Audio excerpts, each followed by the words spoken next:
तो चलिए दोस्तों, आज हम बात करेंगे सुज़लोन एनर्जी के बारे में। सुज़लोन के स्टॉक में आज आपको लगभग 1% के आसपास की गिरावट देखने को मिली है। कह सकते हैं कि आज आपको एक फ्लैट क्लोजिंग स्टॉक में देखने को मिली है। यहाँ पर दोस्तों आप देख सकते हैं कि कंपनी के स्टॉक में आज आपको कोई भी मूवमेंट देखने को नहीं मिली। आज स्टॉक सिर्फ इस तरह से अपने स्टॉक में आज आपको इस मूवमेंट देखने को मिली है। तो अगर आपने स्टॉक में for a long term investing आपने स्टॉक को होल्ड पर रखा है, या फिर आपने एक या 2 साल के पॉइंट ऑफ व्यू से स्टॉक को होल्ड पर रखा है, तो मुझे ऐसा लगता है आपके लिए वीडियो बहुत इंपॉर्टेंट होने वाला है। तो अगर आप इस चैनल पर नए हैं दोस्तों, वीडियो को लाइक कीजिए, शेयर कीजिए और चैनल को सब्सक्राइब करना ना भूलें।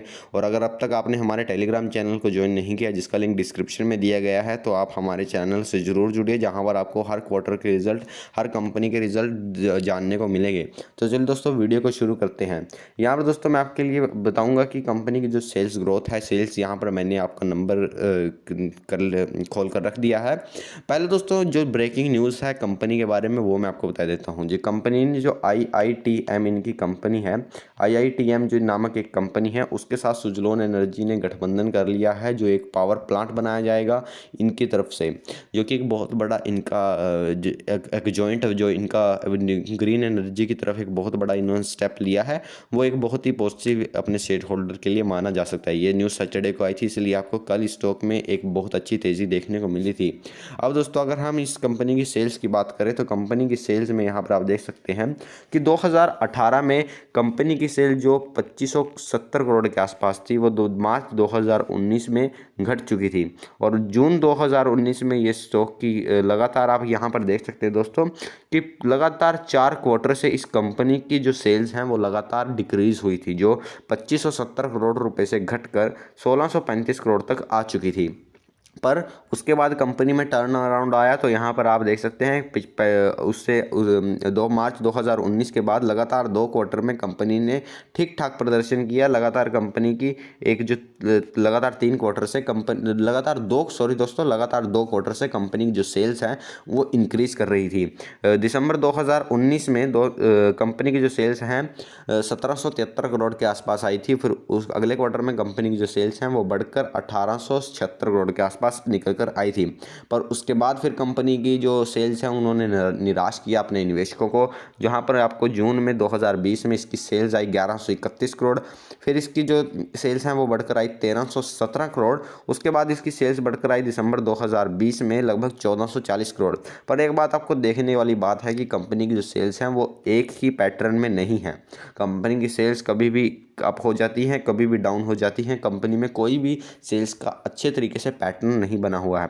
हाल ही में बात करें तो कंपनी ने अब तक 1484 करोड़ के आसपास की सेल कर चुकी है। और अब देखते हैं कि कंपनी आने वाले 2-3 क्वार्टर में कैसा परफॉर्म करती है।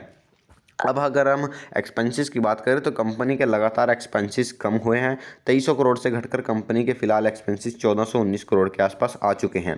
अगर हम बात करें ऑपरेटिंग प्रॉफिट मार्जिन की, जो कंपनी का ऑपरेटिंग प्रॉफिट मार्जिन यहाँ पर जो मुझे पॉजिटिव लगता है कि कंपनी का जो ऑपरेटिंग प्रॉफिट मार्जिन जो 231 करोड़ के आसपास था, वो बीच में बिल्कुल माइनस में आ चुका था। पर उसके बाद ये पॉजिटिव टेरिटरी में आया, उसके बाद फिर ये नेगेटिव में आया। फिलहाल अब ये पॉजिटिव टेरिटरी में घूमता हुआ नजर आ रहा है।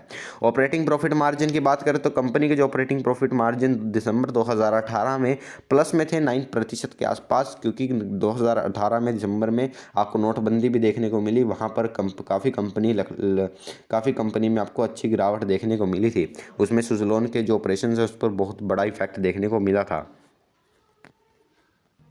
अब कंपनी के प्रॉफिट ऑपरेटिंग मार्जिन लगातार आपको माइनस में देखने को मिले थे, -10%, -22%, -25% और फिर आपको -37% के आसपास कंपनी के ऑपरेटिंग प्रॉफिट मार्जिन देखने को मिले थे।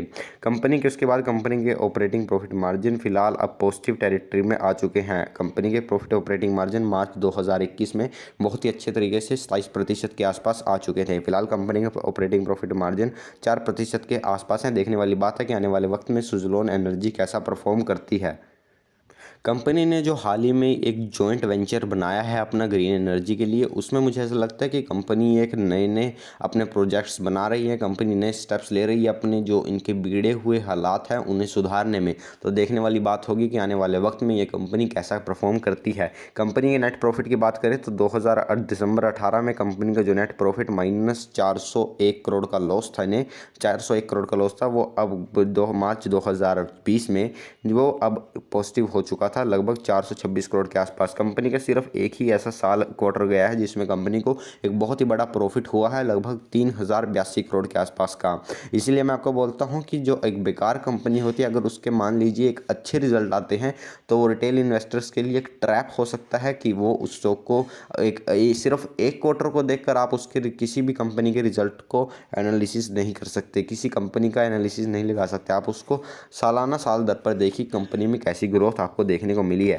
कंपनी के ईपीएस की बात करें तो कंपनी का ईपीएस जो -1% था वो अब पॉजिटिव टेरिटरी में आ चुका है, जो अब फिर माइनस में जा चुका है। तो ओवरऑल बात करें तो सुज़लोन कंपनी के हालात बिगड़ते हुए नज़र आ रहे हैं। ऐसा लगता है कि कंपनी आने वाले वक्त में शायद अच्छा कर सकती है। अगर आप एक लॉन्ग टर्म इन्वेस्टर हैं तो इस स्टॉक में उतना ही पैसा लगाएं कि जितना आपको लगे कि अगर आपका पैसा डूब भी जाए तो आपको कोई फ़र्क ना पड़े। कंपनी के प्रमोटर की बात करें तो कंपनी के प्रमोटर जो 38.91% के थे, वो अच्छी वाली बात यह है कि कंपनी के जो प्रमोटर हैं वो कोई इतने अच्छे खास डिक्रीजमेंट आपको नहीं देखने को मिला है। 38.91 से घटकर अब कंपनी के 30.18112 के आसपास कंपनी के फिलहाल प्रमोटर हैं, जो कि कोई इतना नेगेटिव पॉइंट मुझे नज़र नहीं आता है।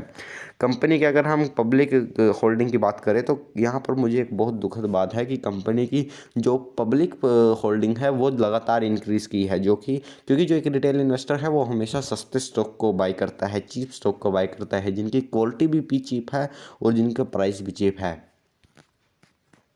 एफआईडीआईज की बात करें तो जहाँ पर एफआईडीआईज 9% के आसपास इस कंपनी में होल्ड करते थे, उनकी अब जो ये कह सकते हैं कि कंपनी की जो एफआईडीआईज की जो अब होल्डिंग है वो लगभग 0.87 के आसपास अब पहुँच चुकी है। कंपनी के डीआईज की बात करें तो डीआईज में जो 4.20 के आसपास कंपनी की जो होल्डिंग थी वो अब घटकर 1.75% के आसपास आ चुकी है। तो ओवरऑल कह सकते हैं कि कंपनी के मुझे हालात इतने कुछ अच्छे खासे नहीं लगे हैं। कंपनी शायद अब प्रोजेक्ट जो न्यू स्टेप्स ले रही है, न्यू वेंचर्स कर रही है, न्यू जॉइंट्स कर रही है ग्रीन एनर्जी की तरफ, शायद उसमें कंपनी में एक टर्न अराउंड स्टोरी हो। पर आप स्टॉक में उतना ही स्टॉक इन्वेस्ट कीजिए जितना पैसा अगर आपको डूब भी जाए। अगर आपको 100 रुपये आप इस स्टॉक में लगा सकते हैं तभी यह लगाएं, वरना इस स्टॉक में 1 रुपये भी ना लगाएं। तो धन्यवाद दोस्तों, अगर आपको वीडियो पसंद आई हो तो वीडियो को लाइक करना ना भूलें।